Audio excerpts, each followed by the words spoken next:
एक किसान अपने गांव में अपने दुखों से दुखी था। किसी ने उससे कहा कि तुम अपने दुखों के समाधान के लिए बुद्ध की शरण में जाओ, जो कि कुछ दिनों के लिए आए हैं और यहाँ से कुछ दूर गांव में ठहरे हुए हैं। निश्चित ही वह तुम्हारे सभी दुखों का समाधान कर देंगे।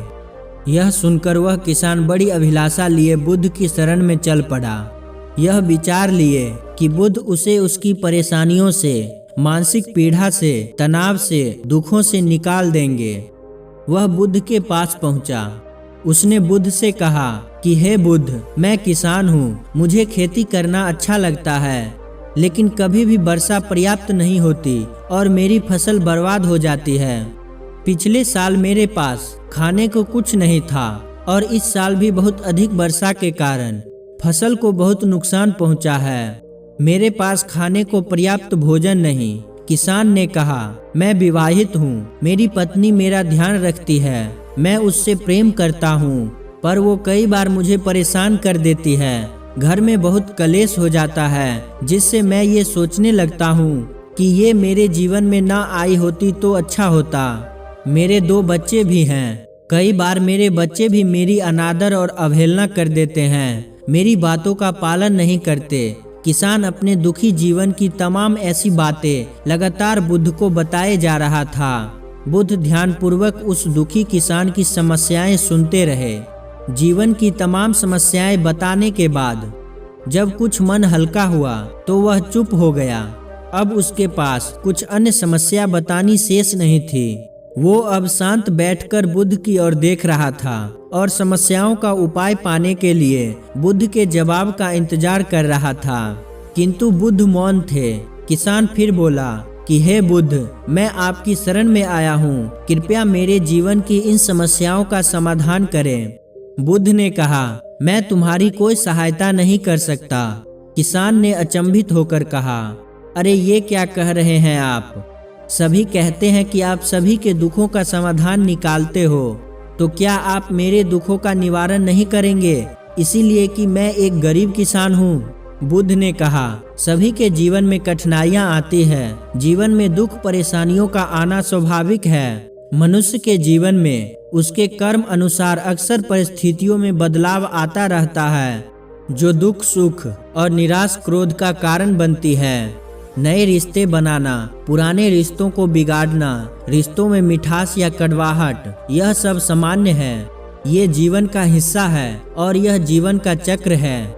वास्तविकता यह है कि हम सब के जीवन में 83 तरह की कठिनाइयां हैं। तुम और हम इन कठिनाइयों का समाधान नहीं कर सकते, कोई भी नहीं कर सकता। जीवन और जीवन में बने रिश्ते स्थिर नहीं है। एक दिन रिश्तेदार भी छोड़ जाएंगे और जीवन भी खत्म हो जाएगा, लेकिन ये समस्याएं जस की तस बनी रहेगी। आज तुम्हारी जिंदगी में तो कल किसी और की जिंदगी में। इस पर किसान संयम खोकर क्रोधित हो जाता है और ऊंचे स्वर में बुद्ध से बोलता है कि सब बोलते हैं कि आप महात्मा हो, सिद्ध पुरुष हो, आत्मज्ञानी हो। मैं यहाँ इस विश्वास से आया था कि आप मेरी सहायता करोगे।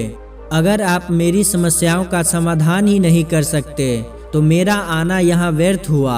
सभी लोग झूठ बोलते हैं कि आप समस्याओं का समाधान करते हैं। आपने मेरी एक भी समस्या का समाधान ना किया।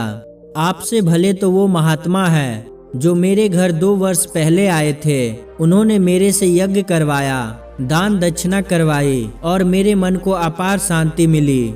कुछ सुख भी आया, कुछ दुख भी कम हुए, लेकिन आपने तो मेरी किसी भी समस्या का समाधान ना निकाला। आपने तो सीधा मुझे मना कर दिया।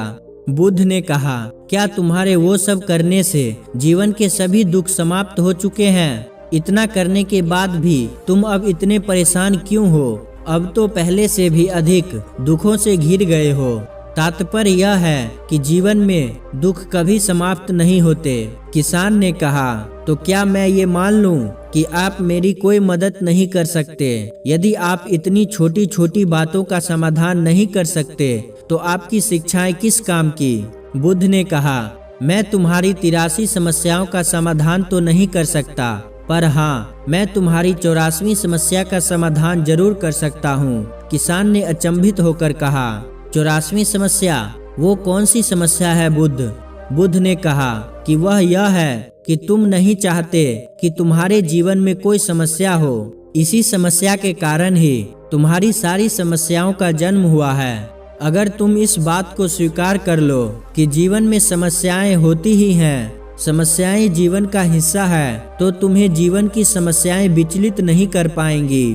तुम जीवन में आने वाली समस्याओं से इसीलिए विचलित होते हो क्योंकि तुम्हें लगता है कि तुम दुनिया में सबसे ज्यादा दुखी हो, जबकि सच यह है कि हर किसी को अपना ही दुख सबसे अधिक लगता है। लेकिन जिस दिन से तुम यह समझना शुरू कर दोगे कि बाकी लोगों के मुकाबले मेरा दुख तो बहुत कम है, तब उस दिन से कोई भी दुख तुम्हें प्रभावित नहीं कर सकेगा। जब तक तुम ये चाहते रहोगे कि जीवन में कोई समस्या न आए, मैं हर दुख तकलीफ से बचा रहूं, तो यह संभव नहीं। ऐसे में तो हर छोटे से छोटा दुख भी तुम्हें बेचैन कर देगा, तुम्हारी मानसिक शांति को भंग कर देगा। यदि तुम्हारे जीवन से कठिनाइयां बिल्कुल खत्म कर दी जाए, तो तुम्हें हर रोज हर पल बिना दुख कठिनाइयों का जीवन जीने को मिले, तो तुम अधिक समय तक ऐसा जीवन जी ही नहीं पाओगे। एक समय ऐसा आएगा कि रोज वैसा जीवन जीकर तुम जिंदगी से पूरी तरह तंग आ जाओगे, बोर हो जाओगे, क्योंकि जीवन में हद से ज्यादा कोई भी चीज जीवन के लिए भयानक समस्या खड़ी कर देती है। आरामदायक जीवन जीकर मन और शरीर दोनों से अपंग हो जाओगे, तो क्या फायदा ऐसे जीवन का जो तुम्हें बाद में नर्क जैसा जीवन जीने पर मजबूर कर दे। जिस तरह खूब भूख लगने पर ही भोजन करने का और खूब प्यास लगने पर ही पानी पीने का असली आनंद प्राप्त होता है, ठीक वैसे ही जीवन की तमाम दुख परेशानियों को झेलने के बाद ही सुख का आनंद प्राप्त होता है। इसीलिए जीवन में अलग अलग प्रकार से अलग अलग रूप में सुख दुख आते ही रहते हैं। हम चाहकर भी जीवन से सुख दुख खत्म तो नहीं कर सकते, लेकिन हाँ, इनसे इतना ऊपर जरूर उठा जा सकता है कि कोई भी बड़ी से बड़ी समस्या मन को विचलित ना कर सके। इसके लिए अपने मन को शक्तिशाली बनाओ, संयम रखो, रोज ध्यान लगाओ, अध्यात्म ज्ञान प्राप्त करो। यही तुम्हारे जीवन की तमाम समस्याओं का समाधान है। इसी को जीवन की 84वीं समस्या का समाधान कहा गया है। महात्मा बुद्ध का यह अद्भुत ज्ञान प्राप्त कर किसान तृप्त हो गया। उसका मन पूरी तरह हल्का हो गया। परेशानियों का जो कौतूहल मन को परेशान कर रहा था, वह शांत हो गया। किसान आंखें बंद कर आनंद को अनुभव करने लगा। किसान को सब समझ आ गया कि वो अब तक क्या गलती कर रहा था। किसान बुद्ध के चरणों में गिर गया और बुद्ध से माफी मांगकर वहां से वापस चला गया।